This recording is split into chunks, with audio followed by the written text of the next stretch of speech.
Welcome to Grad-post. I'm your host, Brian S. Mitchell, and we're here to talk about life before, during, and after graduate school and whether an advanced degree is right for you. I'll draw upon my experiences as a graduate dean and research mentor, as well as my network of students, colleagues, and experts to bring you the most complete information on graduate education that I can. One of the biggest expenses and concerns all of us face is housing. The average renter in the United States spends over 30% of their income on housing. Housing determines how far we have to go to get places and factors directly into our daily lives in terms of safety, convenience, and comfort. It's no different for a new graduate student, except that you have to make decisions about housing in a place you may have never lived before with a rental process that can be convoluted and confusing. For some of you, you may even have to find a place to live without ever visiting the location or seeing for yourself what you're getting. That can be scary. In this episode, I'll try to alleviate some of that concern with facts, resources, and insights. Let's get started. Let's consider 3 aspects of finding a place to live while you are in grad school: cost, convenience, and personal safety. First, let's talk about cost. As mentioned at the outset, housing will eat up the biggest portion of that small stipend you'll be receiving, and if you're paying your way through graduate school, it's the biggest part of your student loan. I'm going to assume that most of my listeners will be renting as they enter graduate school. Some of you may already be living in the same town as the school you're attending, and some of you will have the financial wherewithal, either on your own or from friends or relatives, to buy a property while you're in graduate school. While such investments can be sound financial moves, it affects a relatively small portion of you, so let's focus on those of you who will be renting. The difficulty in offering guidance here is that much of the intricacies of rental markets are local. That is, what's true about the housing market in Portland, Oregon may not be true in Peoria, Illinois. But there are some resources to help you get started with your local search. Part of the calculus here is whether or not there is on-campus, university-sponsored graduate student housing available to you, and how much it is subsidized or not by the university. This should be the first question you ask yourself: is on-campus housing available to me? The answer really depends on the institution. Let's use Princeton University as an example. They have a dedicated website for graduate student housing at hres.princeton.edu/graduate housing. It offers an easy-to-navigate website with detailed information on how and when to apply for housing, what is provided and what to bring, room rates, ancillary services like meal plans, and an overview of the surrounding community. Even if you're not going to Princeton, you may want to visit this site as an exemplar of what good information on graduate student housing looks like. But not all institutions have such robust graduate student housing services. So, even if you're looking for on-campus housing, you have to do some comparison shopping. One of the most useful sources of general information comes from the Education Data Initiative. It not only lists average annual costs of room and board by state, but has analysis for average costs by degree and institution type. For example, the average annual room and board cost for a master's degree at a public institution is about the same as it is for a bachelor's degree, $11,700. But the average room and board cost for a doctoral degree increased to $13,450 per year for the same type of institution, and a whopping $17,540 per year for a doctoral degree at a private institution. There are reasons for these differences that have a lot to do with doctoral programs at private institutions tending to be in urban centers as opposed to smaller towns. But we're talking about facts here, so it is what it is. On-campus housing can be a great option in terms of other considerations we'll discuss, convenience and safety, but from a cost standpoint, you need to look carefully. Off-campus housing may be a better option from a cost standpoint. If you decide to seek off-campus housing, you can also start with information and resources provided by your institution. But don't expect that information to be detailed or helpful in your search. Colleges and universities are very risk-averse, so they are loath to provide even basic information on local housing resources, much less give recommendations. There may be a few institutions who have agreements with local housing providers, but in general, they do not want to appear like they are favoring one potential landlord over another. What these institutions often do is provide you with student-run resources that limit the university's liability while offering advice from peers who have gone through the process. Such peer counseling can be a valuable resource, but you're really relying on the ability of these individuals to commit their precious time and effort to your housing needs. In the end, you may simply have to do a lot of your own work to find off-campus housing. It then comes down to using local real estate services to fit your needs. I'm reluctant to say that you should hire a real estate agent to find rental properties, but if you have the resources, it may save you some time. Otherwise, nationwide rental property search engines like Zillow.com or Realtor.com can be a good place to start. Rental properties are often cross-listed on realty websites, so even if you don't use those sites to contact a landlord, they can help you survey the landscape quickly. But the best resource for you is again your fellow graduate students. Get in touch with a student organization, either at the program, college, or university level, and see if you can get a list of incoming students or current students seeking roommates.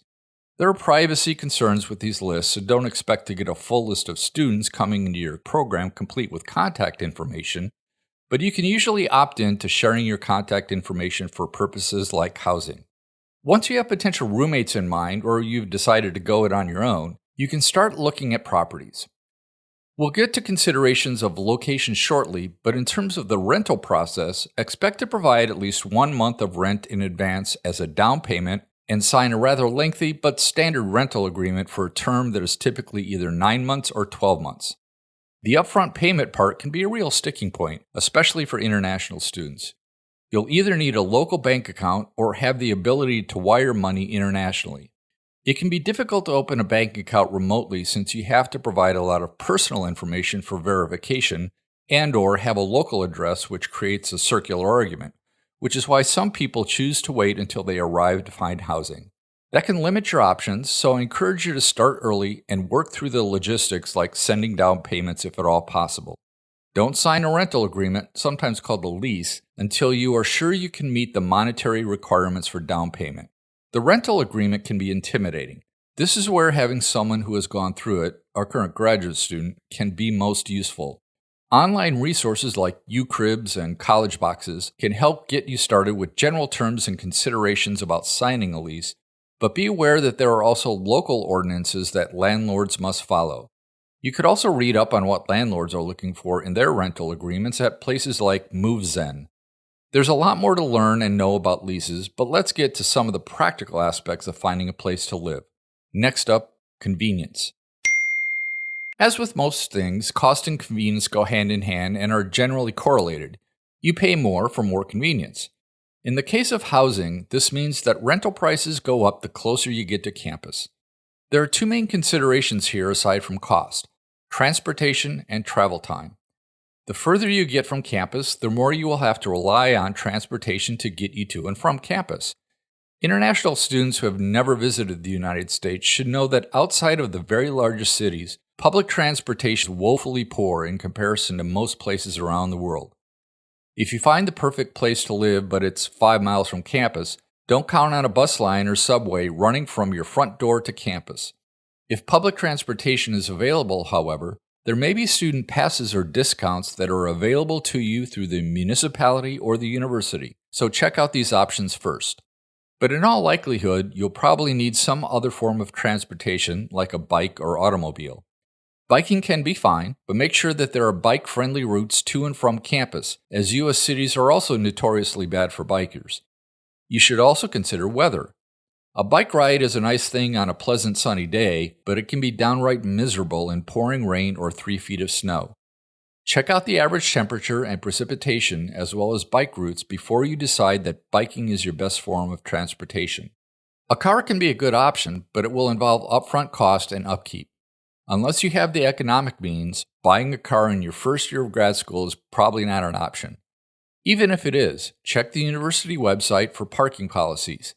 Institutions in urban areas can often have very limited parking options, and even if they're available, they can be expensive for an annual pass, and the student parking lots can be on the outskirts of campus, leaving you with a 20-minute walk even if you find a parking spot. International students will also have to contend with getting a U.S. driver's license, which is totally allowed on your visa, but if you've never learned how to drive in your home country, you'll have to sit in a driver's license bureau for hours just to take a driving test. Getting a driver's license is probably the last thing you want to do in your first few weeks of grad school. There's always ride-sharing apps, of course, and it's certainly an option, but make sure you budget for it and that it's reliable where you're going to live.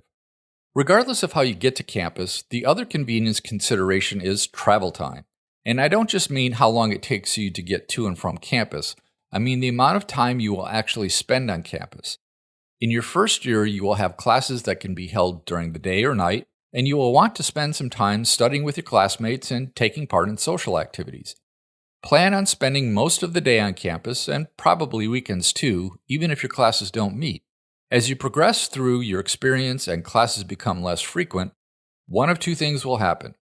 Either you're in a discipline that requires you to be on campus even more, like in the sciences or engineering or performing arts, where you're expected to be in the lab or the rehearsal studio for hours on end, or you can do your research remotely, like in some of the humanities or social sciences. Your housing needs may change at that point, but for the first year, plan to be on campus most of the time, which leads to our final topic of personal safety. Your safest housing communities will probably be found on campus. College campuses are by and large very safe places. They have their own dedicated public safety personnel and are used to catering to the needs of students. These offices are required to report campus crime data and policies as a result of federal legislation called the Clery Act. The Department of Education publishes campus safety statistics. There, you can look up campus crime statistics by institution and campus when there is more than one campus involved. And we're being told the Department of Education is a useless, bloated government agency that should be shut down. Who would report these data if it's shut down? Probably no one. But for the time being, you can look up the campus data yourself and do the comparison. But that won't tell the whole story. Many graduate students live off campus for a variety of reasons we discussed earlier. For broader crime statistics, you have to go to law enforcement and community websites that track and publish this information. There are many such sites, and some work better than others. Crimegrade.org lets you browse by zip code and provides an easy-to-interpret letter grade for safety by area.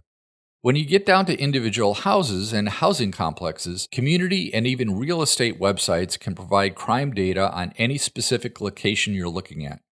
Looking at crime statistics can be a little disconcerting if you've never done it before. It's unsettling to know that someone was a victim of a violent crime right around the corner from where you want to live. But don't let a single event from 12 years ago scare you away from what is otherwise a perfectly safe place for you to live. Crime can occur for a variety of reasons, and what these crime overview sites don't often tell you is the story behind each statistic. I'm not trying to minimize the severity or impact these crimes have on individuals in the surrounding community.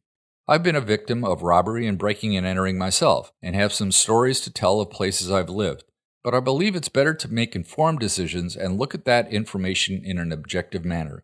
Because you will be spending a lot of time on campus your first year, safety is one of your top considerations. Not because of crime on campus, but because of getting to and from campus, the convenience thing. If you're in the library or study group until midnight, consider how safe that commuting path is at that time of day.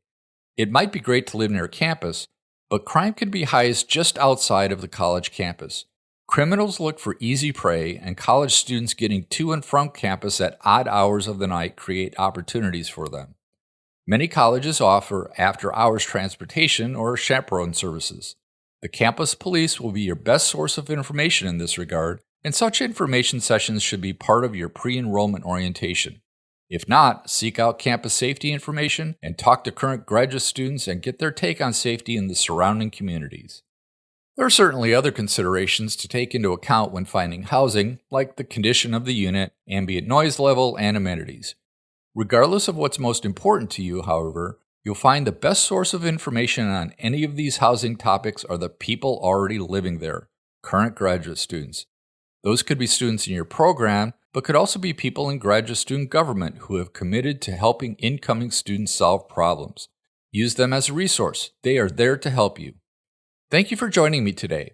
All the links provided in my podcast are available on my website at grad-post.com. That's Grad-post. There, you'll find additional information and resources to help you plan your adventure for an advanced degree. Good luck apartment hunting, and remember, every degree counts.